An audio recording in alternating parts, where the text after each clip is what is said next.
So congratulations, you found that special someone whom you've been praying to God for, that special man or that special woman. In all, you're now in a relationship.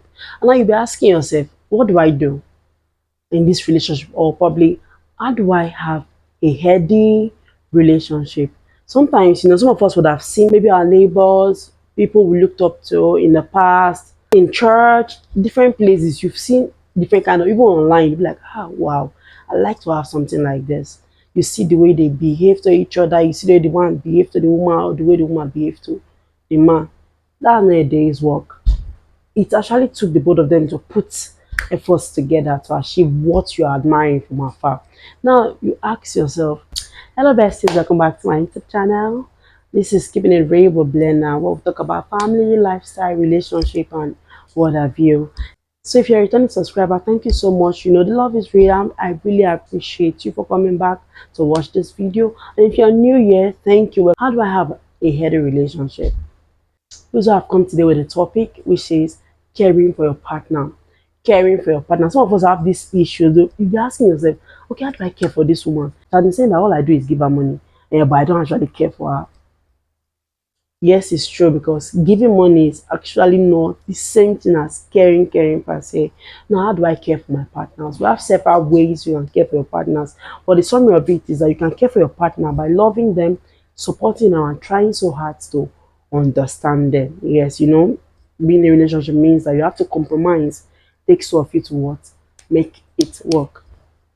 Now, number one, how do I care for my partner? The very first way you can care for that partner, that man, that woman that God has placed in your life, is by praying for them. By praying for them, meaning that in your depth of heart, you're always praying for them. Together, as much as people can, you hold your hands, you then go down your knees, you hold your hands together, and you pray for yourselves. Even when you can wake up sometimes at night, you lay hand on your partner, you pray for them. You pray for good health for them. Pray for long life for them. You pray for prosperity for them. You pray for them to know God. For those that are struggling to, serve God, you pray for God to touch their life so they can want to know Him better. You pray for good things to come their way. You pray for God to bless their business. You pray for your lives together. You pray for finances. You pray for good health. The list keeps going on and on. There are a lot of things you can pray for. The list keeps going on and on and on. So you have to always make sure the person you're with, your partner, you pray for them. That's one thing, one thing that money can actually not buy. God's blessings. You pray for them. Number two, you communicate with them. One way you can care for your partner is by communicating with them. There's something I've noticed that people complain about a lot, and this is surprising your partner. If you're surprising your partner, it's different. Like for example, what I mean by surprise your partner is that maybe you want to get them clothes or do a fun gathering for them without their knowledge, where you invite their siblings, friends, and just surprise them, surprise birthday party, a surprise promotional party. Maybe they are promoted at work, you want to do something to wow them. That's a surprise.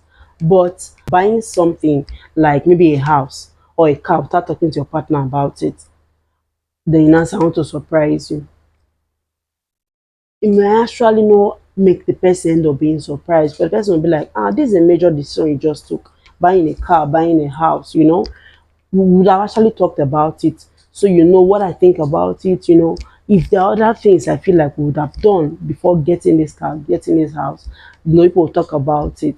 Instead of you just buying it and say, I want to surprise you, it might end up really not going the way you expect. Another way you can care for your partner is by listening actively. Some persons, they feel like when they are talking, you should listen. But when it's time for you to talk, they can do anything they want to do, and they just tell you that. Even as you are saying that, even when you're telling them that I'm talking to you, they'll be like, talk and I can hear you. It's not game I'm playing. Or talk, I can hear you. It's not, I'm writing. Don't worry, I'm listening to you. That is not active listening. Everybody can actually listen. Yes, I can play football and listen to what you're saying, even as you're not in the field. I can be doing anything, cooking, and say I'm listening. I can be doing anything at all, because now I'm not deaf, I'm listening. But active listening is dropping everything you're doing and listening to your partner. It depends on what the person actually wants to say to you. Sometimes the partner can be like, I want to tell you something, it's very important to me, please listen. That thing is urgent. if it's a fun kind of talk, like say, hey, you know what happened today? That's something that both of you can actually be doing what you're doing and talking and discussing is different. But when the person says that he or she needs your attention, it is paramount you drop what you're doing, look at them, listen to them. Don't interrupt them, listen to them. And when it's time for you to contribute, you contribute your own way or how you think about this situation. But active listening makes somebody actually even fall deeper for you because they be like, this person does not joke with me, this person does not take what I have to say for granted. He's always putting me first before him or herself. Another way you can care for your partner is by showing appreciation. Sit down and ask yourself, when last did you actually hold your partner and say, I thank God for you. I thank God for bringing you my way. I thank God for everything that God has achieved through you. Thank you for loving me the way you love me. Thank you for always paying attention to me. Thank you for always putting me first before you. When have you truly heard your partners and appreciated them for everything they've done in that relationship? Everything they've done for you, done for your children. In fact, everything they've done for the well-being of the relationship. When last have you done that? It means that, when you show appreciation, it means that you're actually grateful for every single minute, every single strength, every single things that your partner has gone through to make that relationship a healthy one. So it's very important. Show gratitude when they do something for you that you don't even expect, even the ones that you expect. As little as cooking for you, say thank you. As little as helping you take out the trash, you say thank you to him because those are the things that many people are fighting for. He doesn't take out the trash. She doesn't cook. She doesn't do it. But now you have a relationship that is so beautiful that you don't even have to say it before the other person does what he or she is supposed to do. So sometimes, just from the depth of your heart, take the hands of your partner, appreciate them, tell them you actually thank God for bringing them your way. For everything. Just appreciate the way they look, appreciate the way they talk, appreciate the way they smile. That's will actually help put a smile on your face and make them do better. You know what they say? Appreciation is an application for more. And now you can care for your partner is by spending quality time together. It is important. You can never be too busy for the person that you love. That is the truth. That is a very good fact. You can never be busy for the person that you love. So learn to always prioritize. Learn to spend time with the person that you say you love. Learn to spend time with your partner. It doesn't always have to be about you. I have to do this. I would like to do this. What about we? Learn to, you know, use the we in your conversations. When you want to plan for something, plan for outing, plan for vacation, plan for the weekends, try to involve your partner in it. So in a way that both of you can actually spend quality time together. See, the more you spend time with somebody, the more you actually get to know them, the more you actually get to understand where they always come from. You know what I mean? Their perspective. The more you spend time with each other, the more you get to know that, okay, this is a particular reason why this person is always doing like this. Because you are spending time with each other. When I make quality time, no phone time, as in just both of us. It might not be 24 hours in a day, even if it's 30 minutes in a day, even if it's 15 minutes in a day, you know that's the time that is just strictly for my partner. That thing will actually make you grow stronger together physically, emotionally, intentionally. So it's very important you spend quality time with the person you say you love. That person actually is now a priority to you. So spending time with them is a very special way of caring for them. And now you can care for your partner is by showing affection. Showing affection. You display physical and emotional affection towards your partner, like cuddling, holding hands, supporting, words of encouragement, showing affection, be it physical. When you look at your partner, you should be able to tell that this person is stressed. You should be able to tell that this person is not in a good mood. So, rather than just sliding their feelings away, you can just hold them, hug them tight. Tell them everything will be fine. Give them a peck, just anything that will make the other person feel better.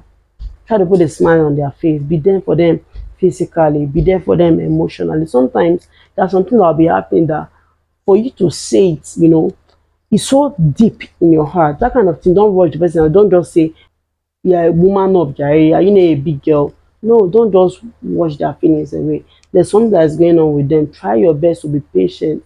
Listen, understand why that person is that way. Instead of caring for your partner, understand why he or she is feeling the way he or she is feeling. If they actually cannot talk about that in that time, give them a very nurturing environment where you feel like, where you can make them understand that whenever you are ready, you can tell me. Hug them, check up on them, call them, you know, make them feel relaxed. And you see when the environment is right for them to open up, they'll tell you about it. So it's very important. And also, if you're that kind of person where you're always feeling ashamed for the person that you have as a partner, what I mean feel ashamed, you go out in public, you intentionally not want to hold that person hand, so you intentionally not want to be with the person, so everybody knows that you are with that person. That is really, really belittling. If nobody's forcing you to be with that person, is that you want to be with that person, or you don't want to be with that person. If you don't want to be with that person, let the person go and look for the person who actually appreciate the person. But if you have made up your mind to be with that partner of yours, be proud of them in private as well as in public. Hold them, talk to them, make people know that yes, I am with this person. Don't just start hiding the feeling, because when you treat somebody in public, that's how other people start treating them. If you are disrespecting them in public, your friends will disrespect he or she, and definitely it will not tell good on your own side. So show affection in any way, as little as even making breakfast or making dinner when the person is exhausted, just to surprise them. It's something to put a smile on their face. So that's still one way you can care for your partner. Another major way you can care for your partner is by taking responsibility. Taking responsibility. I always say that you're not your partner, you're not teammates, you're not competitors. Yes, you're not two different companies that are fighting their sales. You guys are not teammates. What do I mean by you're not teammates? It means that you guys are not working together to achieve a common goal. So you take responsibility whenever you know that you have done something wrong. Don't feel too big. Don't allow your ego come before your relationship. Meet that person and say, I'm sorry for what I did. I'm sorry if this thing make you feel bad. Sometimes you might actually offend someone that you know that you actually offended your partner. Other times you might not even know, they'll come and tell you that, see, the thing you said that time probably I didn't like it. Maybe your partner might be like, the way you responded to when I came to ask you that question about this, that of the house, it didn't really go down on me, it made me feel bad. You should apologize. Say you're sorry. It is important. It means that your relation is actually more bigger than your ego. So learn to take responsibility and amend your mistakes. If somebody calls out where you're doing wrong, apologize. It shows that you're mature. There is no the king or the lord of all in a relationship. Both of you are teammates. You're working together to make your lives better, to make each other better, to make everything better for both of you. So another way you can care for your partner is by showing interest. Not just, okay, I've heard you. You show genuine interest in what your partner is doing. If your partner is the kind of person that actually maybe create things, some people are blessed with the talent of creating all these technological stuff, writing, if your partner is a creative, show genuine interest in what your partner is doing. For instance, your partner is a creative and he says that, oh, come on, please come and hear this story I just wrote. Don't just shove it away, like, even if the other ones have not been doing well or the other ones have not been okay, don't shove this new one is calling to come and listen to away, like maybe it's not fit do well. No, you listen to what they are saying, give them your genuine opinion. What do you think about this book that they said? What do you think about this thing that he or she has written? Tell them genuinely. If you're genuine with them about what they have shown you, it shows that they can actually make amends or rewrite that thing before it gets to the public eye, where they can actually, just talk down on that project 100. So you have set that person public disgrace. Your partner is the person that actually play football, is a footballer. As often as you can, go to the field to support him. It will mean a lot to that person. If your partner is an actor, even if it's once in a month, once in 2 months, try to visit the set where he or she is working. Go with snacks, go with drinks for him and his friends, or she and her friends. They will actually appreciate it. It shows that you show genuine interest in what they are doing. If they play game or they are gamers, try your best. Even you might not know how to play the game, but try your best to, learn, so you can actually just keep them company once in a while. It shows that you have genuine interest for them. Not maybe whenever they call you to come and see what they are doing, you'll be like, I cannot figure it out yourself. No, that shows that you're not even interested. And that kind of thing. Some persons, when their partner are not interested in what they are doing, sometimes you just feel demotivated. Don't be a demotivator to your partner. Always be a motivator to your partner. If you see that there's this light in that person that you just need to encourage, that person can actually take a step and do it for themselves. Encourage that person, push your partner forward. Tell them that you can actually do this. Be on the backbone that they can actually rest on. tell them, push them the very best you can, and you see that both of you end up being happy at the end of the day. And finally, practice forgiveness. Being in a relationship meaning two different persons from different background with different upbringing, different cultures most times are coming together to become one. So therefore, you know definitely that there has to be what we call compromise. You have to forgive. Sometimes so your partner might just say something that actually pissed you off. If they ask for forgiveness, you forgive them. Don't be that kind of person that will keep accumulating grudge upon grudge. Your partner did something that really pained you. So to just go, or maybe if you cannot even say that instant, wait a little and tell the person that same day that, see that thing you did. If I say it did not pain me, I'm lying. It actually hurt my feeling. Say it out and just let go of it. Don't even say it out and start keeping it, because if you keep accumulating like that, one day it's going to burst and you might end up driving that person from your life. So if there's something that is not right, try to tackle it there. And if somebody tell you about something that you have done that hurts them, don't just kick their feelings under the carpet. Apologize, forgive. If your partner apologize to you, learn to forgive. Genuinely learn to forgive them. Not okay, you the person asks for forgiveness, you are forgiving them, but the next second that something happen again, before you see, you throw this in, and that's what you did that same day. Oh, that's what you did that same day. You know, but the person will be like, okay, this man or woman doesn't know how to forgive. I thought I apologized, and I thought we were over that issue that happened. So how is D now relating back to A? It actually makes me start having is a certain kind of feeling about you. So if somebody asks for forgiveness and you didn't forgive them, do your best to just forget it. I know we're all humans, but if you can practice forgiveness in a little way, even when things are a bit big, or things are big, that even when the issues are kind of big, if you love that person and you have decided to forgive them genuinely, and you see that at the end of the day, putting God also in your relationship, everything will work out well, everything will be fine. So with this, we have come to the end of our topic today, which says, how do I care for your partner? Caring for your partner. I hope that you take your time to practice what you've learned today, what you've ate today. You know, like what I say, we're learning, relearning, and unlearning. Unlearning things that you have been doing before that you have seen, now you have seen that is no longer okay. Unlearn those things and relearn things that will make you a more happier person. Remember, your happiness is in your hands. Your happiness is not depend on that person. And if you are not happy, you cannot give what you don't have. You can never radiate happiness when you are not happy yourself. So please, if you have watched this time, I appreciate if you click on the subscribe button and also the notification bell. So whenever I upload video like this, you'll be able to notify and be among the first persons to watch and share your thoughts on them. So also you can actually put more ways you can care your partner. Put more ways you can comment on you can comment also on the comment section on more ways you can care for your partners.